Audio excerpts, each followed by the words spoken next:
Sur ce plateau, fidèles téléspectateurs de l'Espoir Télévision, bienvenue dans votre émission Changement de mentalité.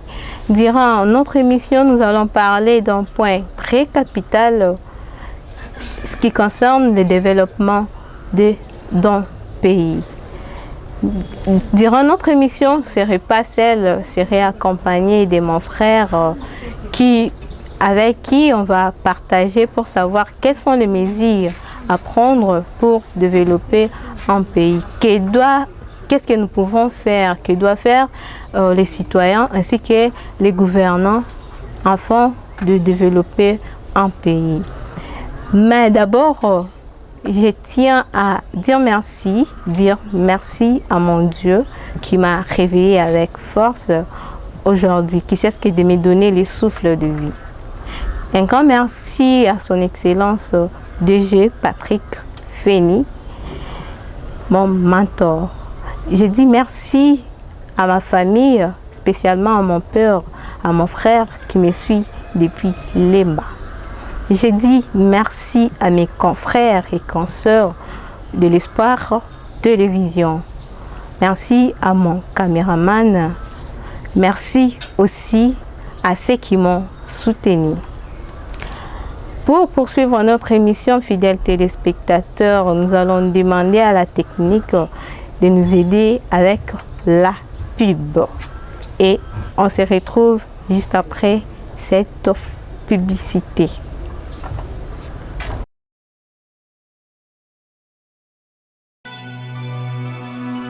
Quand Poutine pense, tout le monde écoute. C'est le Scram, le duc des Bandales. Na lobby ezala kikini la belle, mais les lotos ni ba poubelle. Bogara donne quoi la belle, tobongisa e comme belle. Boni pe boye ki sakata boye o baby si. Kasi tobongiso boye. O bois ki boso to na kanivo boye si mobile li hotel de ville boye. Papa na mama bongisa bala bala na yo. Papa na mama bongisa na lopango na yo. Moteki na weze bongisa perimetre na yo. Sachez boka la poubelle, oh maman eh. Miso na biso, tobo misa biso. Les gouverneurs à lobby. Miso na biso, tobo misa biso. Excellence gentil n'ingobila. Miso na biso, tobo misa biso. Et bon misa Kinshasa na yo. Miso na biso, tobo misa biso. Kinshasa ngoya ngoyo te. Omi bele la kakino pona nini. Ayo. Kasi komba ndeko kosala ki playboy te. Okosala concurrence na ba ville mosusu ndenge nini. Kozela te hotel de ville na lopango na yo moko bala ye. Okangisi matita lopango bwaka na poubelle nettoyer. Oza kolula mikili oyebi te bango ba travailler. Okangisi matita lopango bwaka na poubelle ndeko opesi to na leta. Et pourtant yo moko salite. Balabala lopango komite. Okomisi Kinshasa salite. Kopiate to na leta. Et pourtant yo moko salite. Balabala lopango komite. Ndenga nini ekotona bangungi te. Papa na mama bongisa balabala na yo. Papa na mama bongisa na lopango na yo. Moteki na wenze bongisa perimetre na yo. Omelima izo sachet boka na poubelle. Oh mama eh. Miso na biso, tobo misa biso. Les gouverneurs à lobby. Miso na biso, tobo misa biso. Excellence gentil n'ingobila. Miso na biso, tobo misa biso. Et bon misa Kinshasa na yo. Miso na biso, tobo misa biso. Kinshasa yo biso toye bien sala qui propre. Ah ouais. Salongo eh. Voilà. Kombola eh. Bongisa eh. Ah. Batela eh. Sala eh. Sala Bopete zala kelengi e. Bopete zala kesengo e. Bopete zala kelengi e. Le vice-gouverneur Nero Mbungu Yende Fumwa Banga Moyo. Salongo e. Kongola e. Tirkab Maître Freddy Bonzeke Blaise Luyeye Vita Kid Bopeto état d'esprit. Changement de mentalité. De retour sur ce plateau, fidèles téléspectateurs, comme je l'avais annoncé dès le début que je serai accompagnée de mon invité. Notre invité déjà présent, c'est M. Chance Zinga. Alors, bonjour M. Chance. Oui, bonjour Madame l'animatrice. Heureuse de vous revoir, de vous voir sur ce plateau. Sentiment identique, c'est réciproque. En fait, est-ce que vous pouvez vous présenter pour que les téléspectateurs vous connaissent aussi? Voilà, merci pour la parole. En ce qui me concerne, je suis Monsieur Nzingale de Chance, président d'Inasibel, mais aussi journaliste quelque part dans une chaîne. Et voilà, en signe de gratitude, je vous dis merci pour l'invitation et aussi cette considération que vous avez émise à notre modeste personne. En tout cas, infiniment merci. Je vous en prie. Alors, mon invité et moi, nous allons, en fait, notre invité va nous expliquer comment faire, quelles mesures prendre pour un développement du pays. Alors, Messieurs Chance, expliquez-nous brièvement, c'est quoi le développement? Oui, Madame l'animatrice, merci pour la question. En ce qui concerne le développement, en fait, selon moi, je pense que d'abord, lorsqu'on vous demande de définir le développement, ça dépend en fait, de la réflexion de chacun. Et d'après moi, je pense que le développement, c'est le changement, voire l'évolution qu'adopte une personne suivant un processus déterminé, faisant en sorte que cette personne quitte de là où elle était pour atteindre un niveau différent de ce qui a été auparavant en fait. Donc le développement, c'est cette ferme volonté, selon moi, qui mène ou qui booste le changement dans la vie d'une personne, par exemple, tout comme on peut dire d'un État. Oui, c'est ce que j'ai pu répondre comme, comme réponse au regard de la question qui m'a été posée. Merci beaucoup pour votre avis, M. Chance. Alors, pouvez-vous, s'il vous plaît, nous dire quelles sont les pistes à trouver pour développer un pays? Oui, merci encore, Madame l'animatrice, pour vos questions intelligentes. Vous voyez, lorsqu'on parle du développement, déjà, je l'ai répondu, j'ai répondu à la question. Oui. En ce qui concerne les pistes, elles sont, ces pistes sont nombreuses. Il y a plusieurs pistes, voilà. Mais de manière un peu résumative, on peut, toucher quelques pistes pour essayer de répondre à la population qui nous suit en ces moments. D'abord, si on veut développer un État, la question de la justice est là aussi fondamentale. C'est l'un des éléments très importants qui touche, qui booste le développement de l'État. Puisque lorsque la justice elle est bien rendue au sein d'une société, dans un État, voilà, Oui.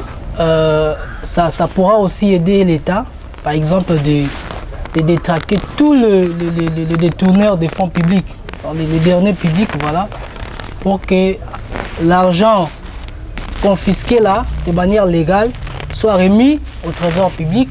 Et par la suite, cet argent pourra aussi contribuer à la reconstruction, par exemple, des écoles et beaucoup de choses. Oui. Nonobstant, hormis cela, il y a aussi la question de l'économie. Parce que lorsque l'économie est mal gérée, lorsque l'économie n'est pas bien organisée, oui, ça a des conséquences au sein de la société. Raison pour laquelle moi je propose individuellement que l'économie normalement devait être donnée entre les mains des gens qui non seulement sont intelligents, d'accord, c'est l'un des critères d'ailleurs pour par exemple diriger un ministère de l'économie, d'accord, mais aussi ces personnes-là doivent avoir un sens de patriotisme. Vous voyez, ils doivent aider aussi le pays, effectivement, aimer le pays et travailler de sorte que le pays puisse aller de l'avant. La question de l'économie, elle est vraiment l'une des questions fondamentales parce que ça booste vraiment le développement. Sans oublier aussi, en passant, la question ou le point relatif à l'éducation. Ah oui. Puisque lorsque la jeunesse que nous tous nous constituons n'est pas bien orientée, voilà, celle-ci ne saura pas relever les grands défis qui concerne par exemple les pays. Donc, quand on dit l'éducation, on fait aussi allusion à la construction par exemple des écoles, des bonnes écoles avec des matériels, disons, modernes, voilà, Oui. qui permettent à nos petits frères qui sont encore à l'école d'étudier dans de très bonnes conditions. Et cette éducation apprise au banc de l'école, suivant les conditions ou les normes modernes, boostera déjà leur intellect. Et une fois qu'ils seront à la gestion de la res publica, sûrement, je pense que ces derniers seront en mesure de relever les grands défis qui concernent notre pays.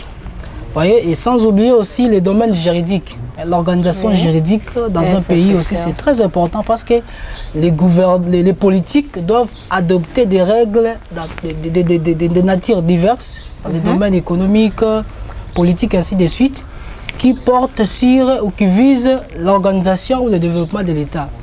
Par exemple, on doit toucher des points, des secteurs qui peuvent financièrement d'ailleurs apporter du revenu à l'État. Et voilà, grâce à ça, sûrement, nous allons ensemble, disons l'État, ceux qui ont cette responsabilité de mieux faire les choses. Merci beaucoup. Alors, durant votre discours, j'ai senti, en fait, vous avez dit qu'on doit toucher les secteurs pour développer le pays. Quels sont ces secteurs-là à toucher pour le développement d'un pays? Voilà, bon, il y a plusieurs secteurs que l'État doit toucher pour booster ou inciter le développement de sa société, voilà. Mais en résumé, je pourrais par exemple toucher la question ou le secteur de l'économie.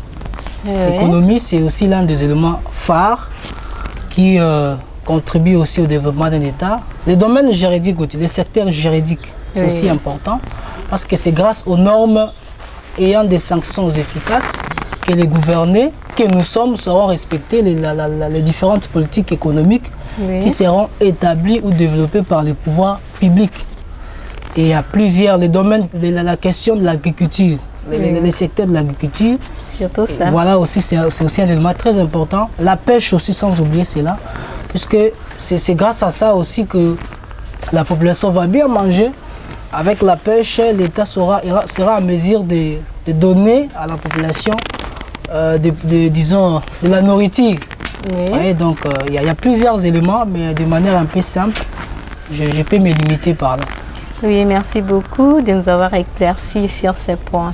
Alors, que doivent faire les gouvernants et les gouvernés pour qu'ils aient le développement dans un pays? Je peux dire un citoyen qui doit faire, un citoyen aussi des gouvernements pour qu'ils aient le développement dans le pays. Oui, madame, merci une fois de plus pour la question.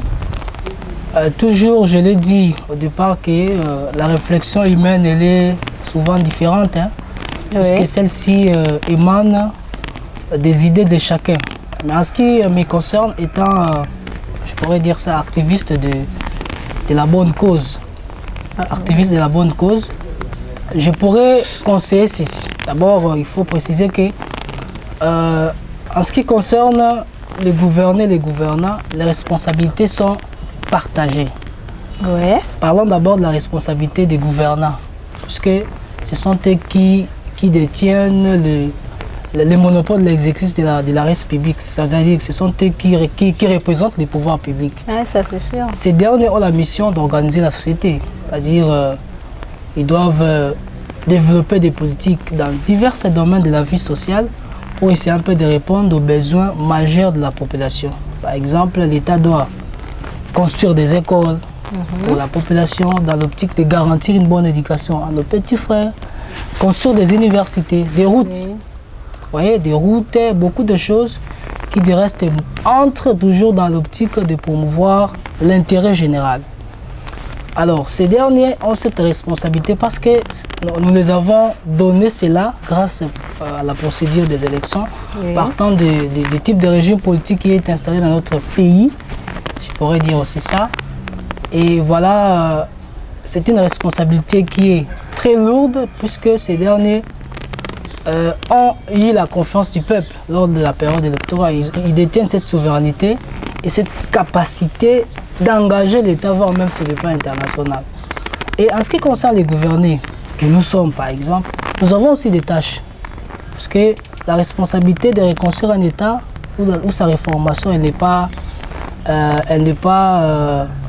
disons, spécifique, c'est-à-dire reconnue à un seul organe ou à une particularité des personnes. Non. Cette responsabilité, elle est partagée, elle est divisée, bien que dans la majorité, c'est la responsabilité étatique qui prime, puisque c'est cette responsabilité, disons, c'est derrière cette responsabilité où l'État arrive à organiser la société. Nous, les gouvernés que nous sommes, nous devons par exemple nous avons la mission, de protéger nos acquis, notre héritage ancestral par exemple. Et lorsque je parle de la protection des acquis, je ne fais pas seulement allusion aux biens matériels que nos aïeux nous ont laissés, non. Mais aussi la culture, puisque la culture d'une nation fait aussi partie du patrimoine culturel de celle-ci. La notion de la culture, c'est aussi un bien immatériel d'un État.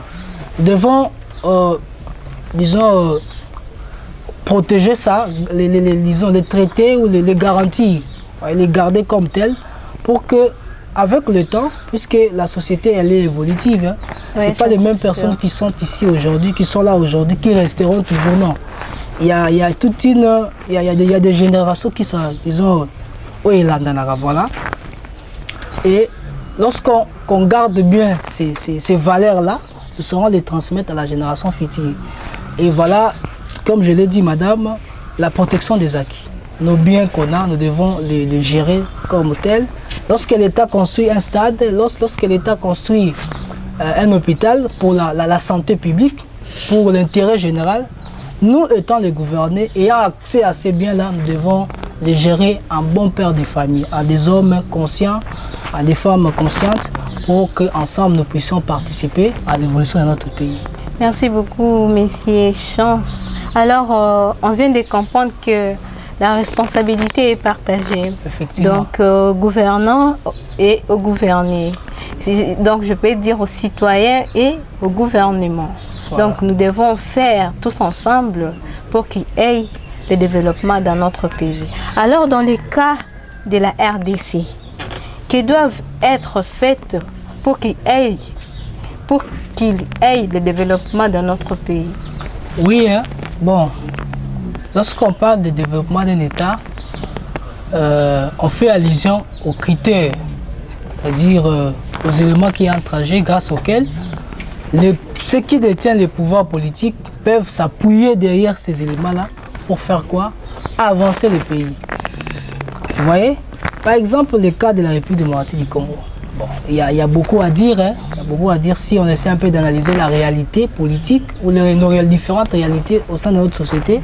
En tout cas, c'est un sujet très vaste. Mais nonobstant, on va quand même dire un mot en termes de propositions pour aider un peu à ceux qui nous dirigent de mieux nous orienter. Par exemple, la RDC. D'abord, en RDC, c'est d'abord une question d'organisation politique. Quand je dis organisation politique, je fais allusion à ceux qui nous dirigent, nos différentes autorités. Ils doivent bien organiser les choses pour que derrière cette organisation, puisque lorsque l'organisation est bonne, ça apporte aussi des résultats favorables. Donc, ça, c'est sûr. Voilà, il faut une bonne organisation au sein de notre société pour que derrière ça, ça booste le développement. Et lorsque je parle de l'organisation, je fais allusion à plusieurs domaines. Par exemple, résoudre des questions relatives à la vie sociale de la population.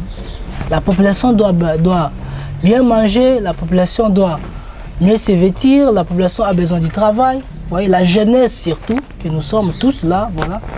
Nous avons besoin du travail. Et qui normalement a la mission de nous offrir ce type de travail? C'est l'État. Et lorsque l'État est nonchalant, lorsque l'État est négligent, ça a des conséquences au sein de la société. Et par exemple, lorsque l'État ne répond pas à l'une de ses missions régaliennes, par exemple la question de la sécurité, ou encore la promotion, disons la création par exemple des emplois, l'État créateur des emplois, ça a des conséquences au sein de la société. Notamment l'évolution, l'apparition du phénomène Koulouna qui aura de l'ampleur, puisque lorsqu'un jeune ne trouve pas de travail, et selon moi, s'il ne connaît pas Dieu, sûrement il va basculer dans ce monde-là. Et conséquence, il va commencer à traquer la population et la tranquillité publique sera mise en danger.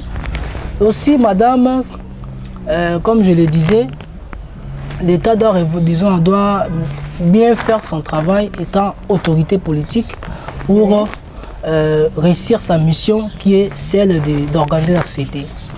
Et s'il faut ajouter encore d'autres mots, toujours pour le cas de la République démocratique du Congo, il nous faut aussi des lois, des textes juridiques qui s'adaptent à nos réalités sociales.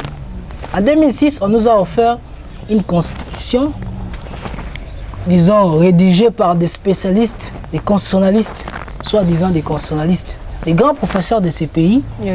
Et voilà, ils nous ont fait gober des choses disant que c'était une constitution merveilleuse. C'est derrière ça que l'État congolais pourra se développer. Alors qu'en réalité, aujourd'hui, observant la réalité des choses, l'actualité, nos réalités sociales, et cette constitution, vous allez vous rendre compte qu'il y a des incompatibilités. Raison pour laquelle, d'ailleurs, que les politiques veulent changer ou réviser la constitution. Or, en 2006, lorsqu'on rédigeait cette constitution, l'État a même déboursé de l'argent en payant ces gens-là. Et on pensait que derrière cette constitution, ça pouvait apporter des changements. Et malheureusement, aujourd'hui, ce n'est pas le cas. Et moi, je pense que cela n'a pas aidé à l'État congolais de faire quoi, de se développer. Nous avons reculé et aujourd'hui, on veut à quoi changer une constitution. Et vous verrez dans 5 ans ou 10 ans après, à la suite de la malhonnêteté politique, vous allez voir encore que ils vont encore chercher à magouiller pour distraire la population.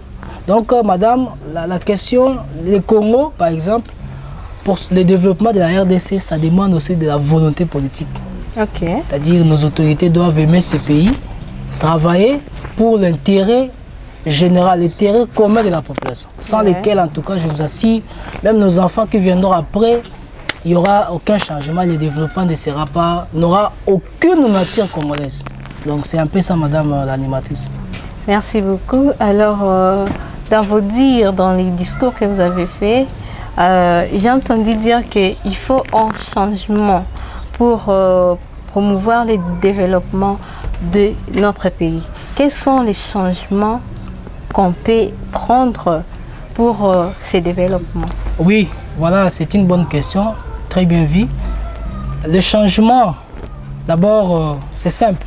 Nous devons changer notre mentalité, notre façon de voir les choses. Nous devons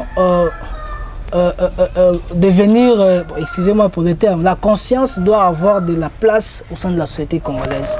Puisque si cette conscience n'est pas mise en considération, je vous assure, vous voyez même aujourd'hui, même l'extérieur aura la facilité de nous manipuler, puisque c'est le cas aujourd'hui. Vous voyez, donc les États africains d'aujourd'hui, les États post-coloniaux africains aujourd'hui, souffrent de cette maladie-là. Le changement de mentalité, c'est un élément très important aussi qui contribue au développement d'un État. D'ailleurs, j'avais oublié d'énumérer cela. Bon, en fait, j'avais dit qu'il y a plusieurs éléments. J'ai juste touché des éléments forts qui peuvent aider un État d'aller de l'avant. Donc, le changement de mentalité. Et ces changements, ça concerne nous, petits peuples, mais aussi ceux qui nous dirigent. Tu es autorité, on t'a donné la responsabilité de construire un pont, il faut faire le travail comme cela t'a été demandé. Et nous, les gouvernés, lorsqu'on construit un pont, lorsqu'on construit un stade, lorsqu'on crée les macadam, devons respecter les principes établis par les gouvernements.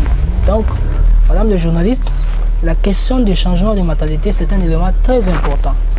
Donc, c'est un peu ça ma réflexion. Merci beaucoup.